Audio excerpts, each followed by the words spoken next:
Assalamualaikum warahmatullahi wabarakatuh. Perkenalkan, nama saya Nyomantika Lestari, NPM 1912111078.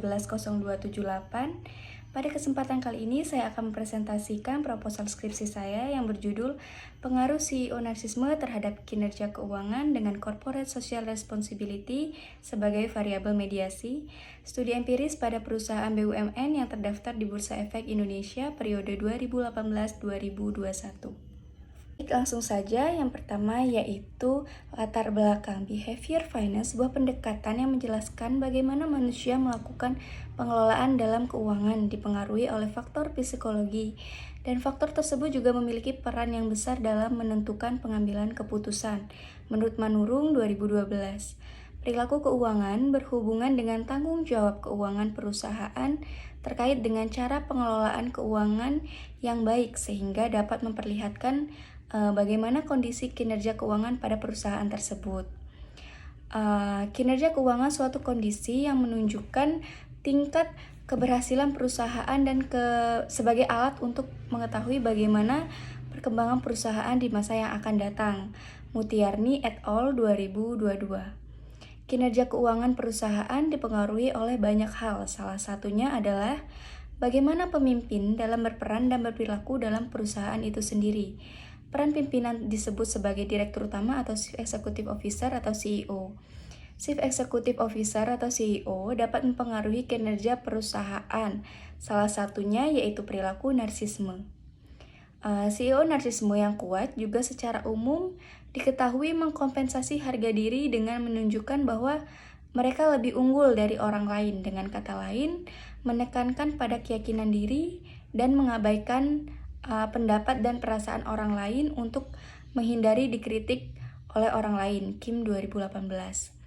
Keputusan strategis penting yang baru-baru ini dikaitkan dengan CEO narsisme adalah keterlibatan perusahaan dalam pelaksanaan Corporate Social Responsibility atau CSR, menekankan bahwa inisiatif CSR dihasilkan dari kebutuhan pribadi pemimpin untuk perhatian dan penguatan citra dalam hal kinerja keuangan.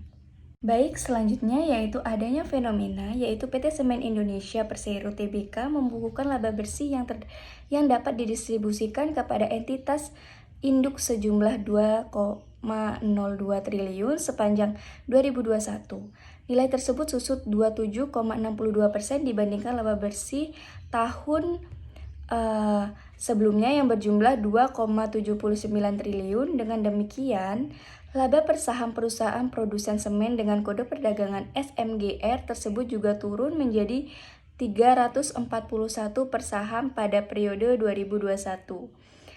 Dibandingkan tahun sebelumnya yang sebesar 471 per saham. Penjualan yang tergerus dibarengi dengan meningkatnya beban, membuat laba SMGR turun.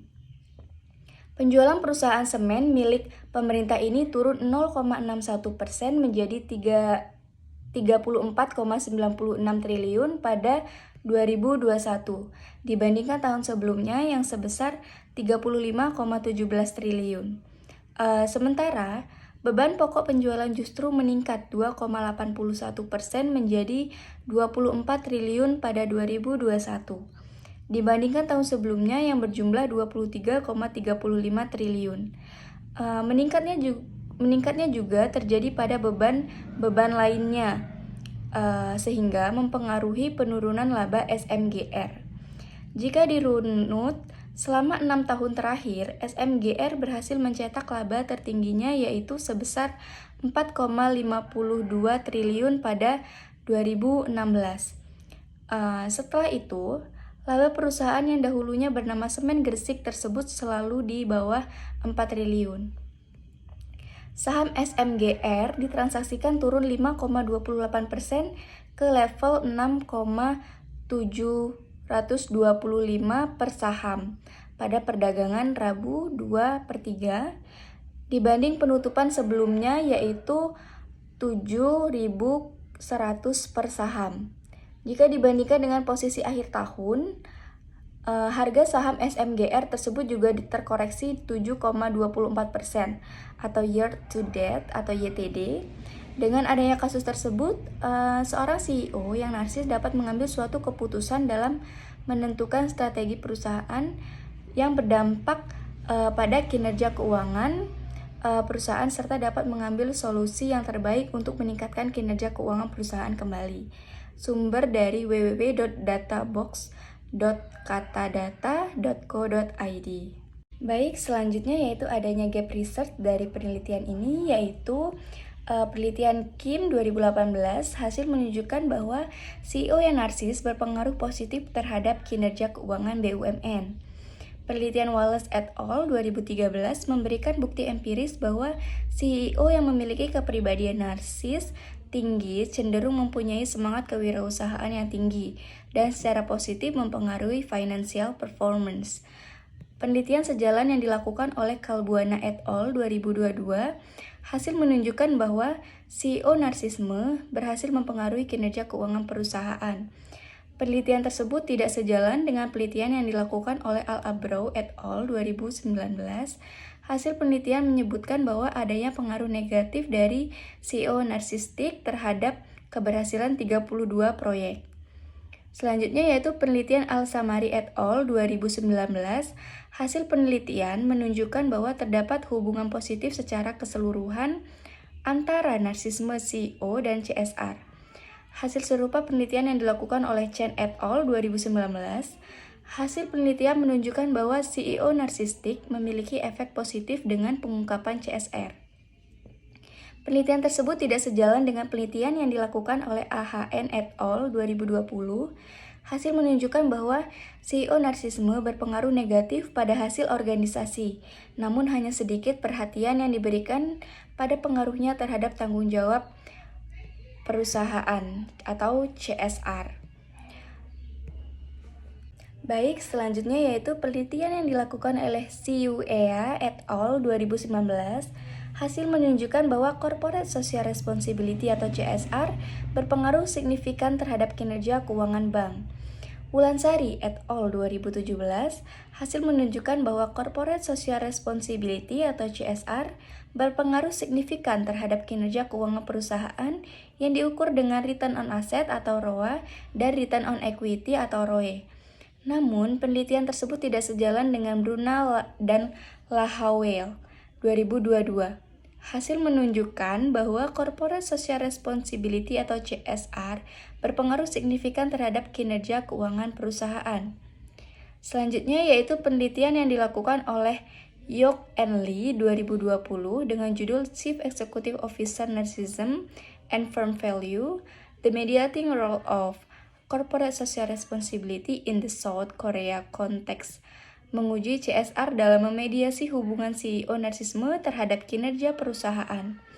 Hasil menunjukkan bahwa tidak memberikan bukti bahwa CSR memediasi hubungan antara narsisme CEO dan hasil organisasi yang diinginkan.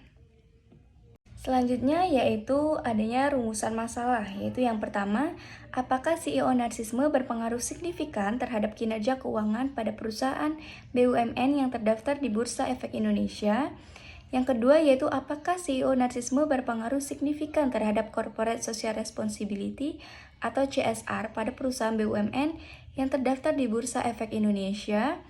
Yang ketiga yaitu apakah Corporate Social Responsibility atau CSR berpengaruh signifikan terhadap kinerja keuangan pada perusahaan BUMN yang terdaftar di Bursa Efek Indonesia?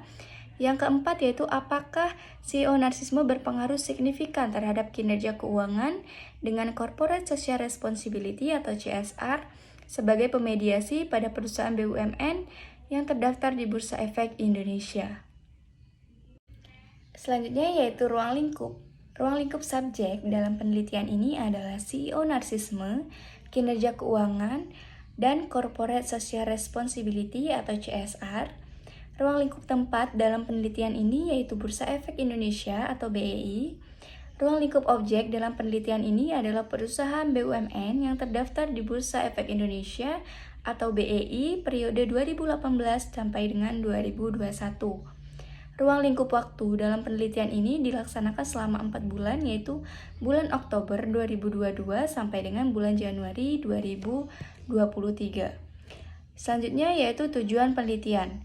Yang pertama yaitu untuk menguji dan menganalisis pengaruh CEO narsisme terhadap kinerja keuangan pada perusahaan BUMN yang terdaftar di Bursa Efek Indonesia. Yang kedua yaitu untuk menguji dan menganalisis pengaruh CEO narsisme terhadap Corporate Social Responsibility atau CSR pada perusahaan BUMN yang terdaftar di Bursa Efek Indonesia. Yang ketiga yaitu untuk menguji dan menganalisis pengaruh Corporate Social Responsibility atau CSR terhadap kinerja keuangan pada perusahaan BUMN yang terdaftar di Bursa Efek Indonesia. Yang keempat yaitu untuk menguji dan menganalisis pengaruh CEO narsisme terhadap kinerja keuangan dengan Corporate Social Responsibility atau CSR sebagai pemediasi pada perusahaan BUMN yang terdaftar di Bursa Efek Indonesia. Adanya manfaat dalam penelitian ini yaitu yang pertama bagi perusahaan. Penelitian ini diharapkan dapat memberikan pemahaman mengenai pengaruh CEO narsisme terhadap kinerja keuangan dengan Corporate Social Responsibility atau CSR sebagai variabel mediasi, sehingga para investor lebih mudah untuk menentukan perusahaan mana yang memiliki kinerja yang baik untuk menginvestasikan modalnya. Selanjutnya yaitu yang kedua, bagi akademisi dan peneliti selanjutnya. Penelitian ini diharapkan dapat memberikan masukan dan menjadi bahan referensi bagi peneliti selanjutnya agar lebih kritis dalam menganalisis untuk mengetahui pengaruh CEO narsisme terhadap kinerja keuangan dengan Corporate Social Responsibility atau CSR sebagai variabel mediasi. Baik, selanjutnya yaitu landasan teori. Ada beberapa teori yang digunakan dalam penelitian ini, yaitu yang pertama, teori behavior finance.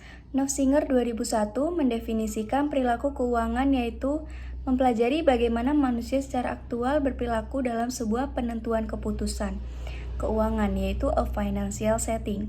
Khususnya mempelajari bagaimana psikologi mempengaruhi keputusan keuangan, perusahaan, dan pasar keuangan. Teori yang kedua yaitu Theory of Per Echelon. Theory of Per Echelon menyatakan bahwa tingkat pendidikan dan pengalaman yang dimiliki manajer adalah kemampuan kognitif dari manajer puncak. Semakin baik tingkat pendidikan dan pengalaman yang dimiliki manajemen puncak, maka mereka lebih percaya diri atau narsisme dan memutuskan keputusan strategis perusahaan menurut Sudana dan Dwi Putri 2018. Teori yang ketiga yaitu Theory of Legitimation. Merjumliana 2021, Theory of Legitimation menjelaskan bahwa entitas bisnis secara kontinu melaksanakan aktivitas yang berhubungan dengan kegiatan sosial dan lingkungan guna untuk mendapatkan pengakuan dari para stakeholder bahwa mereka menjalankan aktivitas bisnisnya sesuai dengan ketentuan-ketentuan yang dianut oleh masyarakat di mana mereka beroperasi. Teori yang keempat yaitu teori signaling. Meilia 2022 menjelaskan bahwa dalam teori signaling, pihak pemilik informasi memberikan isyarat atau sinyal berupa informasi yang menggambarkan keadaan suatu perusahaan yang memberikan manfaat kepada pihak yang menerimanya atau investor. Adapun variabel yang digunakan dalam penelitian ini yaitu yang pertama, kinerja keuangan. Menurut Onoyi dan Windayati 2021, kinerja keuangan merupakan sebuah gambaran aspek mengenai kondisi operasional perusahaan, apakah mengalami kenaikan atau penurunan. Dalam penelitian ini, yang digunakan adalah rasio profitabilitas yang diukur dari efisiensi perusahaan dalam menggunakan aktiva untuk menghasilkan laba berupa return on asset dan return on equity. Jumliana 2021. Variabel yang kedua yaitu CEO narsisme. CEO narsisme akan berusaha meyakinkan dirinya sendiri dan orang lain bahwa dia dapat menjalankan perusahaan dengan baik dan mampu mengelola laba melalui kekuatan dan fleksibilitas sebagai pembuat keputusan tertinggi. Rusidi 2021. Indikator secara khusus mengacu pada penelitian Contessa et al. 2021. Peneliti menilai kompensasi tunai relatif CEO dan setiap foto CEO dalam skala dari 1 hingga 5 sebagai berikut. Apabila tidak ada foto CEO, maka akan diberi nilai 1. Apabila terdapat foto CEO bersama 1 atau lebih rekan eksekutif, maka akan diberi nilai 2. Apabila foto CEO yang ditampilkan sendiri dengan ukuran kurang dari setengah halaman, maka akan diberi nilai 3. Apabila foto CEO sendiri yang ditampilkan dengan ukuran setidaknya setengah halaman, maka akan diberi nilai 4. Apabila foto CEO sendiri yang ditampilkan dengan ukuran 1 halaman penuh, maka akan diberi nilai 5. Mengacu pada penelitian Kim 2018, mengukur CEO narsisme dengan menggunakan gelar akademik seorang CEO menerima nilai 1 jika mereka telah menunjukkan gelar master dan 0 sebaliknya. Selanjutnya, variabel berikutnya yaitu Corporate Social Responsibility atau CSR. Rahma et al. 2019 mendefinisikan CSR sebagai mekanisme bagi suatu organisasi untuk secara sukarela mengintegrasikan perhatian terhadap lingkungan dan sosial ke dalam operasinya, dan interaksinya dengan stakeholder yang melebihi tanggung jawab organisasi di bidang hukum. CSR diukur dengan menggunakan indeks pengungkapan CSR berdasarkan Global Reporting Initiative atau GRI dengan 3 macam pengungkapan, yaitu kategori ekonomi, sosial, dan lingkungan. Jumliana 2021. Berikutnya yaitu kerangka pemikiran. Berdasarkan pada landasan teori dan hasil penelitian sebelumnya serta permasalahan yang telah dikemukakan, maka sebagai dasar perumusan hipotesis berikut disajikan kerangka pemikiran. Kerangka pemikiran merupakan model konseptual tentang bagaimana teori berhubungan dengan berbagai faktor yang telah diidentifikasi sebagai hal yang penting dan masih bersifat umum dengan menggunakan variabel penelitian. Berikutnya yaitu pengembangan hipotesis. H1, CEO narsisme berpengaruh signifikan terhadap kinerja keuangan. H2, CEO narsisme berpengaruh signifikan terhadap Corporate Social Responsibility atau CSR. H3, Corporate Social Responsibility atau CSR berpengaruh signifikan terhadap kinerja keuangan. H4 yaitu CEO narsisme berpengaruh signifikan terhadap kinerja keuangan dengan Corporate Social Responsibility atau CSR sebagai pemediasi. Berikutnya yaitu metode penelitian, yaitu yang pertama jenis penelitian. Dalam penelitian ini, jenis penelitian yang digunakan adalah penelitian kuantitatif dengan pendekatan asosiatif kausal. Sumber data yang digunakan dalam penelitian ini adalah data sekunder yang diperoleh dari www.idx.co.id serta jurnal, makalah, penelitian, buku, dan situs internet yang berhubungan dengan tema penelitian ini. Teknik pengambilan data yaitu dokumentasi, populasi, dan sampel. Populasi dalam penelitian ini yaitu perusahaan BUMN yang terdaftar di Bursa Efek Indonesia atau BEI. Sampel dalam penelitian ini yaitu penentuan sampel perusahaan dilakukan dengan metode purposive sampling menghasilkan 7 emiten yang dapat dianalisa.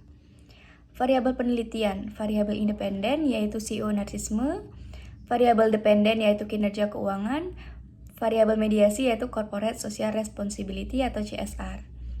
Uji persyaratan analisis data dalam penelitian ini yaitu yang pertama uji asumsi klasik. Dalam uji asumsi klasik yaitu terdapat uji normalitas, uji multikolinearitas, uji heterokedestesitas, uji autokorelasi. Metode analisis data dalam penelitian ini yaitu analisis regresi linear berganda. Untuk pengujian hipotesis yaitu uji koefisien determinasi atau R2, uji kelayakan model atau uji F, uji hipotesis atau uji T. Berikutnya yaitu dilihat bahwa terdapat kerangka hipotesis pada PPT berikut, yaitu kerangka hipotesis yaitu gambaran dugaan sementara atas kumpulan data statistik dari penelitian berisi pernyataan berdasarkan kriteria pengambilan keputusan dan bersifat spesifik sudah mencakup indikator atau instrumen. Kerangka hipotesis dalam penelitian ini adalah sebagai berikut. Sekian presentasi yang dapat saya sampaikan mengenai proposal skripsi saya. Atas perhatiannya saya ucapkan terima kasih. Saya akhiri. Wassalamualaikum warahmatullahi wabarakatuh.